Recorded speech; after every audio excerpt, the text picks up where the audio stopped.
Today's video is about the structure of the eye. The eye consists of three coats. From external to internal, these are external fibrous coat, middle vascular coat, and inner nervous coat. The eye also consists of three major refractive and supportive media. These are the aqueous humor, vitreous body, and lens. We're going to discuss all these individually. The fibrous coat has a posterior opaque part called the sclera and an anterior transparent part called the cornea. The sclera is white in color and the optic nerve pierces it posteriorly. The nerve's dural sheath fuses with the sclera. Lamina cribrosa is that point where the optic nerve pierces the sclera. Along with the optic nerve, ciliary arteries, nerves, and associated veins also pierce the sclera. Limbus is that point where the sclera meets the cornea, so it is basically the corneoscleral junction. Cornea is responsible for refraction of the light rays entering the eye. It is the most important refractive medium. The refractive power occurs on the anterior surface of the cornea, where the refractive index of the cornea differs greatly from that of the ear. Refractive index क्या होता है? It is basically the ratio of the velocity of light in a vacuum to the velocity of light in a specific medium. तो light rays आ रही होती है air से eye की तरफ. So as the refractive index of cornea and air differs greatly, refraction takes place. Cornea is continuous with the aqueous humor posteriorly. It has no blood supply, that is, it is avascular, and it is also devoid of lymphatic drainage. Its nourishment is through the diffusion from the aqueous humor and from the capillaries at its edge.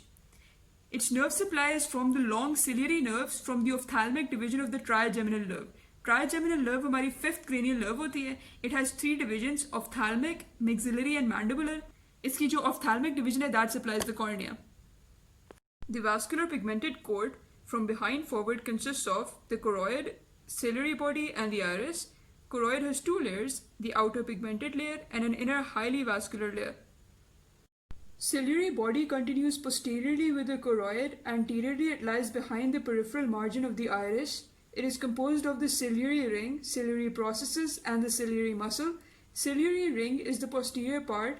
It has shallow grooves called the ciliary striae. Ciliary processes are the radially arranged folds. They are connected to the suspensory ligaments of the lens. Ciliary muscle is composed of meridional fibers and circular fibers, both of which are smooth muscles. Meridional fibers run backward from the region of the corneoscleral junction to the ciliary processes.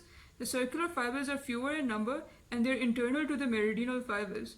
The nerve supply to the ciliary muscle is by the parasympathetic fibers from the oculomotor nerve, the synapse in the ciliary ganglion, and the postganglionic fibers pass forward to the eyeball in the short ciliary nerves.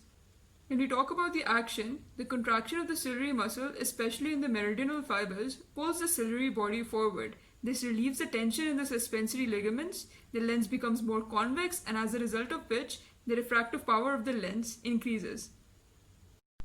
The iris is a pigmented diaphragm which is thin and contractile and has a central aperture called the pupil. It is suspended in the aqueous humor between the cornea and the lens. The iris is attached to the ciliary body and divides the space between the lens and the cornea into an anterior and posterior chamber. Muscle fibers of the iris are involuntary and consist of circular fibers and radiating fibers. Circular fibers form the sphincter, constrictor pupillae, and they are arranged around the margin. Radial fibers form the dilator pupillae and consist of a thin sheet of radial fibers that lie close to the posterior surface.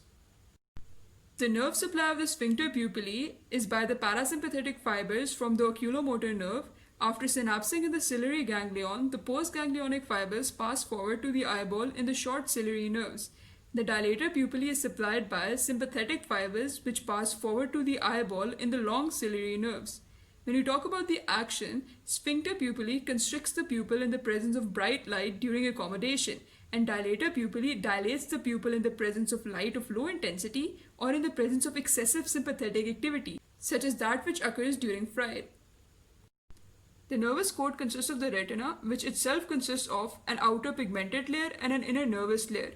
The outer surface is in contact with the choroid, the inner surface is in contact with the vitreous body, the posterior three quarters is the receptor organ, anterior edge forms the wavy ring, the ora serrata. It is here where the nervous tissues end. The anterior part of the retina is non-receptive and consists of pigment cells. This anterior part of the retina covers the ciliary processes and the back of the iris.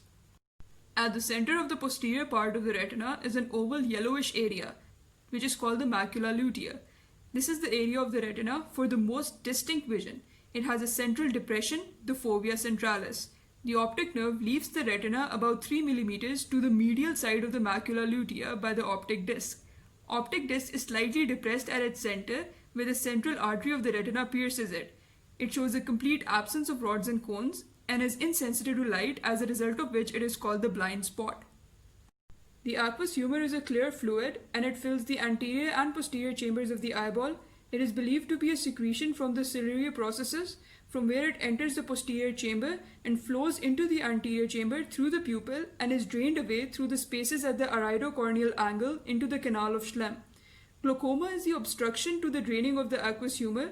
It results in a rise in intraocular pressure. This can produce degenerative changes in the retina with consequent blindness. The aqueous humor has a lot of functions. It supports the wall of the eyeball by exerting internal pressure. It maintains the optical shape of the eyeball. It nourishes the cornea and the lens and removes the products of metabolism. This is important because the cornea and the lens do not possess a blood supply. The vitreous body is a transparent gel which fills the eyeball behind the lens. The hyaloid canal is a narrow channel which runs through the vitreous body from the optic disc to the posterior surface of the lens. In the fetus, it is filled by the hyaloid artery, which disappears before birth. The function of the hyaloid artery is to provide nourishment to the developing lens. The vitreous body has a lot of functions. It contributes slightly to the magnifying power of the eye, it supports the posterior surface of the lens, and it assists in holding the neural part of the retina against the pigmented part of the retina.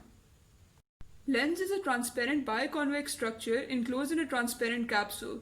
It is situated behind the iris and in front of the vitreous body. It consists of an elastic capsule which envelopes the structure, a cuboidal epithelium, and lens fibers, which form the bulk of the lens.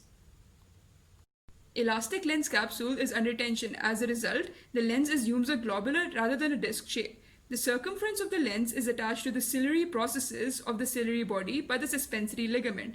Basically, जो ciliary muscle होता है ना, that relaxes or contracts. And क्योंकि ciliary body is attached to the lens through the suspensory ligaments, the lens changes its shape. It either becomes more globular or less globular. This results in accommodation, जिसकी वजह से we can view distant, near and moving objects without any hindrance. Now I'll explain the structure of the eye with the help of a diagram. This portion in white is the outer fibrous coat, the posterior 2/3 of which is called the sclera and the anterior 1/3 is the cornea. The sclera and cornea meet at the corneoscleral junction. Inner to this coat is the choroid, which is shown in green in this diagram. The choroid has an anterior broadened area which is called the ciliary body. The ciliary body consists of the ciliary muscle and it extends to form the iris.